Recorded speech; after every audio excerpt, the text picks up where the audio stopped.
Hello friends, நான் கீர்த்தி கிருஷ்ணா. இந்த video மூலமாக டெலிபதினா என்னன்னு தெரிஞ்சுக்கலாம். டெலிபதின்றது வார்த்தைகளோ ஆக்ஷன்ஸோ எந்த விதமான வெளிப்புற தொடர்புகளோ இல்லாமல் நம்ம மனசில் நினைக்கிறத இன்னொருத்தங்களுக்கு பேசாமலே புரிய வைக்கிறதுக்கு பேர் தான் டெலிபதி. நீங்கள் யாரை பற்றியாவது நினச்சிட்ருக்கும் போது அவங்கக்கிட்டேருந்தே உங்களுக்கு ஃபோன் கால் வந்திருக்கா, இல்லை நினச்சிட்ருக்கும் போது அவங்க முன்னாடி வந்து நின்றுருக்காங்களா? இது வந்து தற்செயல் இல்லை, இதுதான் டெலிபதி. டெலிபதி எப்படி வேலை செய்யுதுன்னா, நம்மளோட ஒவ்வொரு எண்ணமும் ஒரு குறிப்பிட்ட அதிர்வெண்ணை, அதாவது ஒரு ஃப்ரீக்குவென்சியை உருவாக்கிட்டே இருக்கும். நம்ம ஒருத்தங்களை பற்றி தீவிரமாக நினைக்கும் போது நம்ம எண்ண அலைகள் இந்த பிரபஞ்சத்தின் மூலமாக அந்த நபரோட ஆழ் மனசை சென்றடையுது. இதை நம்ம டெஸ்ட் பண்ணி பார்க்கலாமா? ஒரு அமைதியான இடத்துல உட்காந்து உங்கள் கண்களை மூடிக்கோங்க. ஒரு 2 நிமிஷம் ரிலாக்ஸ் பண்ணிட்டு நீங்கள் யாருக்கு மெசேஜ் அனுப்பணும்னு நினைக்கிறீங்களோ, அதாவது நீங்கள் யார்கிட்ட பேச நினைக்கிறீங்களோ அவங்க முன்னாடி நிற்கிற மாதிரி நினச்சிக்கோங்க. நீங்கள் சொல்ல வேண்டிய விஷயத்த ஒரு சின்ன சென்டென்ஸாக ஃபார்ம் பண்ணி சொல்லுங்கள்.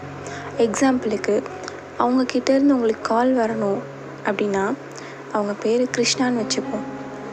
கிருஷ்ணா, எனக்கு இப்போ கால் பண்ணு. கிருஷ்ணா, எனக்கு இப்போ கால் பண்ணு. இந்த மாதிரி ஃபீலிங்ஸோட இதை ரிப்பீட்டடாக சொல்லிக்கிட்டே இருங்க.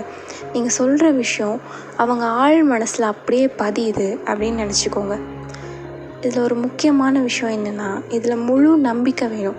இது எனக்கு கண்டிப்பாக நடக்கும், நான் சொன்ன விஷயம் அப்படியே அவங்கள போய் சேர்ந்துருச்சு அப்படின்னு நினச்சிட்டு இதை அப்படியே ஃப்ரீயாக விட்டுருங்க.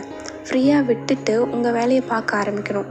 இதில் நம்பிக்கை இல்லாமல் இது நடக்குமா நடக்காதா, ஒரு வேளை இது பொய்யா இருக்குமோ, நான் சொன்ன விஷயம் அவங்கள போய் சேர்ந்துருக்குமா, எப்போ அவங்கக்கிட்டேருந்து நமக்கு கால் வரும் அப்படின்ற எதிர்பார்ப்போ இல்லாமல் அந்த விஷயத்தை அப்படியே மறந்துட்டு உங்கள் வேலையை நீங்கள் சந்தோஷமாக பார்க்க ஆரம்பிக்கணும். எந்த அளவுக்கு நீங்கள் ஹாப்பியாக இருக்கீங்களோ அந்த அளவுக்கு இந்த விஷயம் சீக்கிரமாக நடக்கும். இன்னொரு முக்கியமான விஷயம், இது நீங்கள் பண்ணும்போது அந்த பர்சன் மேலே உங்களுக்கு எந்த கோவமோ வெறுப்போ இருக்கக்கூடாது.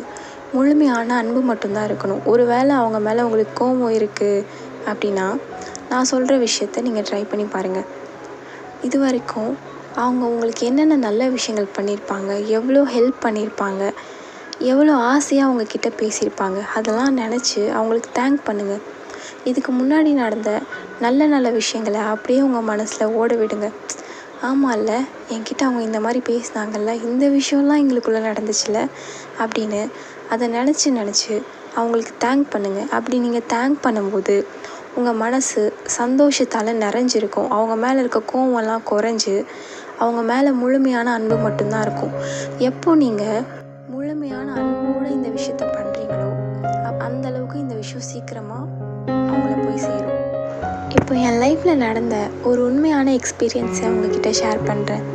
கொஞ்ச நாளைக்கு முன்னாடி என்னோடய க்ளோஸ் ஃப்ரெண்டு ஒருத்தங்களுக்கும் எனக்கும் ஒரு சின்ன சண்டை. ரொம்ப நாளாக நாங்கள் பேசிக்கவே இல்லை. நான் அவங்கக்கிட்ட பேசணும்னு நினச்சாலும் என்னோடய ஈகோ என்னை தடுத்துது. ஒரு நாள் நைட் நான் அமைதியாக உட்காந்து அவங்கள பற்றி ஆழமாக யோசித்தேன். நாங்கள் ஒன்றா சிரித்து பேசின தருணங்களை என் மனசில் அப்படியே ஓட விட்டேன். நீ எனக்கு ஃபோன் பண்ணால் நல்லா இருக்குமே, நம்ம திரும்ப பேசினா எவ்வளோ சூப்பராக இருக்கும் அப்படின்னு என் மனசுக்குள்ளே நான் ஆழமாக சொல்லிக்கிட்டே இருந்தேன். இதுக்கு முன்னாடி நாங்கள் எவ்வளோ சந்தோஷமாக இருந்தோம், எந்தெந்த இடத்துக்கு நாங்கள் ஒன்றா போனோம், எவ்வளோ அன்பாக பேசினோம், அதெல்லாம் என் மனசில் நினச்சி பார்த்துக்கிட்டே இருந்தேன். ஆச்சரியம் என்னென்னா, அடுத்த 10 நிமிஷத்துலேயே அவங்கக்கிட்டேருந்து எனக்கு கால் வந்துச்சு. ஸ்க்ரீனில் அவங்க பேரை நான் பார்த்ததுக்கப்புறம் எனக்கு அவ்வளோ சந்தோஷம். அவங்க சொன்ன முதல் வார்த்தை என்னென்னா, என்னவோ தெரியல, திடீர்னு எனக்கு ஒரு ஞாபகம் வந்துச்சு.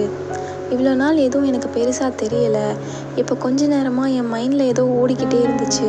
உங்ககிட்ட பேசாமல் இனிமேல் இருக்கவே முடியாதுன்னு தோணுச்சு. அதான் நான் டக்குன்னு கால் பண்ணிட்டேன். உனக்கு முன்னாடி என்னோடய ஈகோ எனக்கு பெருசு இல்லை அப்படின்றது தான். இது வந்து தற்செயலான விஷயம் இல்லை, இதுதான் டெலிபதியோட வலிமை. இந்த மாதிரி உங்கள் லைஃப்பில் ஏதாவது நடந்திருக்கா சுவாரஸ்யமாக? நீங்கள் ஒருத்தங்களை பற்றி நினைக்கும் போதே அவங்கக்கிட்ட இருந்து உங்களுக்கு கால் வந்திருக்கா? அப்படி நடந்திருந்தா கமெண்ட்ஸில் சொல்லுங்கள். இதை பற்றி இன்னும் ஆழமாக நம்ம அடுத்த வீடியோவில் பார்க்கலாம். தேங்க்யூ.